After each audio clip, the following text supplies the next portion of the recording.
Viewers, let's see आपके person की तरफ से आपको क्या मैसेजेस चैनल हो रहे हैं और डिवाइन की क्या गाइडेंस आ रही है आपके रोमांटिक लाइफ के लिए। आई वॉन्ट यू, ये पर्सन आपको और केवल आपको चाहती हैं या चाहते हैं। इस समय जिस भी जोन में है ये पर्सन, इनको आपको पाने की एक जिद सवार है। I wish we could be together right now. Yes, ये पर्सन चाहती हैं या चाहते हैं कि इस समय इसी वक्त जब आप इस रीड को देख रहे हो ना, तो ये आपके पास आ जाएं, आप दोनों एक दूसरे के साथ कनेक्ट हो जाओ, आप दोनों मिलो। इनकी ये विश है, ये इनकी तमन्ना है। And you are so sexy. मे भी हो सकता है ना ये पर्सन आपको बहुत फिजिकली, आपको बहुत अट्रैक्टिव समझते हैं, काफ़ी फिजिकल डिज़ायर्स हैं। पर्सनैलिटी हो सकती है आपकी ऐसी है, आपकी अपीयरेंस ऐसी हो सकती है कि आप बहुत गुड लुकिंग हो, या मे बी सेक्शुअल अपीयरेंस आपकी बहुत ज़्यादा इस पर्सन को अट्रैक्ट करती है, आपकी तरफ खींचती है। I feel a special bond with you that I have never felt before. इनको आपके साथ एक स्पेशल बॉन्ड फील होता है जो कि इन्हें कभी भी किसी के साथ फील नहीं हुआ है अब तक की अपनी लाइफ में, अपनी जर्नी में। लेट्स सी और क्या आ रहा है।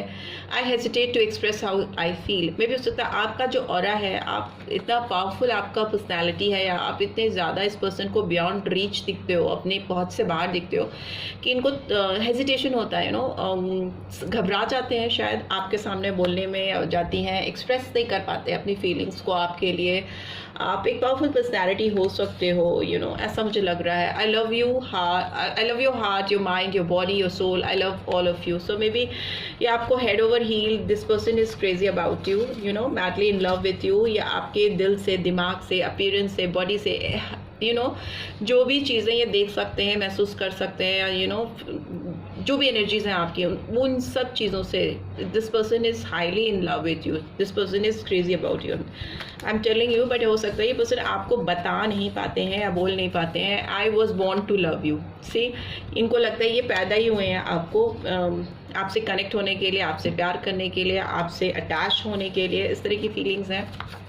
Yes, my love for you is real, never doubt it. इनको लगता है कि आप इस पर्सन पे विश्वास नहीं करते हो, आप डाउटफुल हो, या मे बी आपने कभी इस पर्सन को इतना इंपॉर्टेंस ही नहीं दिया, या देखा ही नहीं कभी उस नज़र से। व्हाट्स एवर रीज़न, अब अलग अलग लोगों के लिए अलग अलग चीज़ें हो सकती हैं, बट इनको लगता है कि इनका प्यार आपके लिए बहुत सच्चा है, बट आप शायद इस पर विश्वास नहीं करते हो, आप बहुत लाइटली लेते हो और डाउट करते हो उनके ऊपर।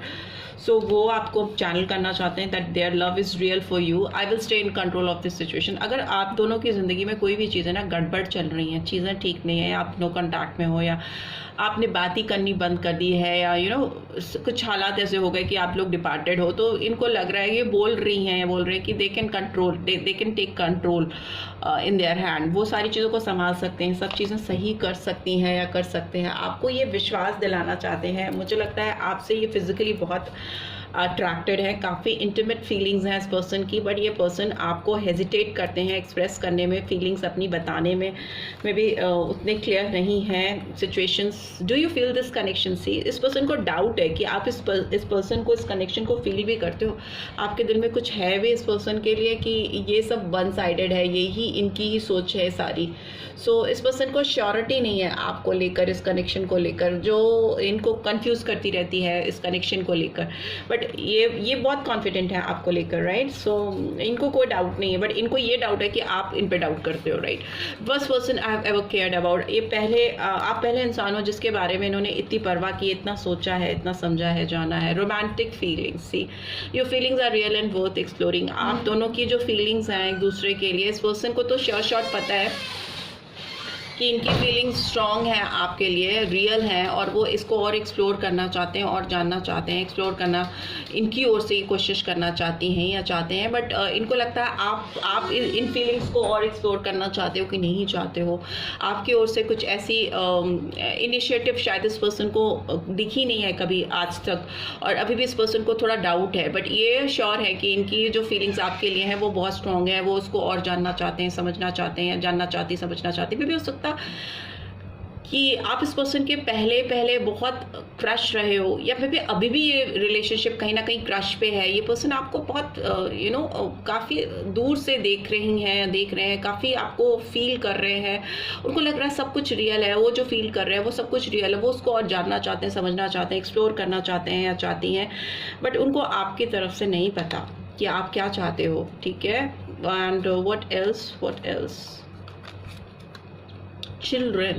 Oh, your love life is being affected by children. So maybe those who are already married और जिनके बच्चे हैं, आप जिस पर्सन से डील कर रहे हो उनके बच्चे हैं या फिर आपके बच्चे हैं या दोनों के ही बच्चे हैं, तो मे भी हो सकता है बच्चों की वजह से इनकी जो दिल की ये तमन्नाएं हैं, जो इनके दिल के अंदर जो फीलिंग्स हैं, जो ये भावनाएं हैं, उसको लेकर ये एक्सप्रेसिव नहीं हो पाते, हेजिटेट करते हैं, बिकॉज ये ऑलरेडी कमिटेड हैं या कमिटेड रहती आए हैं, बच्चे हैं, बच्चों को देखकर अपनी तमन्नाओं को सप्रेस कर देते हैं या दबा देते हैं, क्योंकि उनको लगता है कि नहीं ये ठीक नहीं है, लोग लाज शर्म हया, इस तरह की फीलिंग्स हैं। Those who are females and males whatsoever, maybe मुझे कुछ ऑब्लिगेशंस दिखाई दे रही है। Heart to heart conversation, honestly discuss your feelings with each other. इस पर्सन को आपके साथ हार्ट टू हार्ट कन्वर्सेशन करनी है, दिल से करनी है, सच्ची ईमानदारी से करनी है। वो आपके साथ अपनी फीलिंग्स, डेफिनेटली एक्सप्रेशन नहीं है, मे बी रिवील नहीं किया है इस पर्सन ने आपकी तरफ अपनी फीलिंग्स को या आपने इनकी तरफ अपनी फीलिंग्स को, यू नो ऑनेस्टली आप दोनों ने एक दूसरे को अपनी फीलिंग्स बताई नहीं है, एक दूसरे से ओपन अप नहीं हुए हो। हार्ट टू हार्ट कन्वर्सेशन मुझे नहीं दिखाई दे रहा है आप दोनों के बीच में, जो कि अभी ये पर्सन करना चाहते हैं या करते हुए दिखाई दे रहे हैं, एंड सी वेरी सून, और ये बहुत जल्दी होगा, ठीक है। So clearly decide what you want so that it comes to you now. मे भी हो सकता है आपके साथ ये पर्सन दिल खोलकर अपनी चीज़ों को, अपनी फीलिंग्स को बता देंगे जब भी आप, जिस भी पर्सन के लिए आप देख रहे हो, ये पर्सन के लिए आप इनके एक बिग ह्यूज क्रश हो, मे बी आपको पता है, आप जानते हो और आप चाहते हो कि ये पर्सन आपको सामने से आकर बोले, बताएं, हार्ट टू हार्ट कन्वर्सेशन हो, तो ये बहुत जल्दी होगा, वेरी सून। ये पर्सन सब कुछ खुलकर आपको बताएंगी या बताएंगे, खोल कर रखेंगे अपने दिल का हाल। And retreat, it's time to disconnect from the world. ये पर्सन आपके साथ अपने आप को एक रिट्रीट, मतलब अपने आप को रीजनरेट करना चाहते हैं, आपके साथ एक आइसोलेशन में टाइम स्पेंड करना चाहते हैं, जहाँ पे किसी की डिस्टर्बेंस ना हो, लोग ना हो, आप दोनों बस हार्ट टू हार्ट कन्वर्सेशन करो, एक दूसरे से खुलकर बात करो। उनको लगता है इस रिट्रीट की इनको अपनी ज़िंदगी में बहुत ज़्यादा ज़रूरत है और बहुत जल्दी चाहिए, ठीक है, वेट नहीं करना चाहते। And past life relationship, yes, you have known each other before, आप दोनों एक दूसरे को बहुत जन्मों से जानते हो। इस पर्सन को लगता है कि वो मतलब आपको देखते हैं, या उन्होंने जब भी आपको पहली बार देखा था तो उन्हें ऐसा लगा ही नहीं कि वो आपको पहली बार देख रहे हैं, या जब भी वो आपसे बात करती हैं या करते हैं तो उनको ऐसा कभी फील ही नहीं होता कि आपसे वो पहली बार मिल रहे हैं, आपसे वो पहली बार बात कर रही हैं या कर रहे हैं। बहुत आप उनको क्लोज लगते हो, बहुत क्लियर है वो इस चीज़ को लेकर हो कि there is nobody else like you in their life, कोई और है ही नहीं जिसको वो इतना करीब चाहते हैं, अपने इतना करीब से फील करना, बिकॉज उनको लगता फेमिलियर है, वो आपको पहले से जानते हैं या जानती हैं। सो इनको लगता है कि आप दोनों के बीच में पास्ट लाइफ रिलेशनशिप है और आप दोनों एक दूसरे को पहले से जानते हो या जानते रहे हो, and this could be the one, you have already met the romantic partner you seek. So yes, इस पर्सन को लगता है आप ही हो, आप ही थे, आप ही रहोगे, और उनको और किसी की ज़रूरत नहीं है, किसी और को तलाशने की ज़रूरत नहीं है, बिकॉज उनको जो जिसकी तलाश थी उनको मिल चुका है और वही उनको चाहिए, right. So this is what I am getting. I hope आपको इस स्ट्रीट से क्लियर पर्सपेक्टिव्स मिलेंगे, अपने पर्सन की फीलिंग्स को लेकर मिले हैं। Then do give this video like, और फर्स्ट टाइम आए हो तो सब्सक्राइब करके जाना मत भूलना, and notification bell definitely press करना, रीड की ब्यूटीफुल एनर्जीज को क्लेम जरूर से करना। Thanks for watching, see you next week, till then take care, bye bye.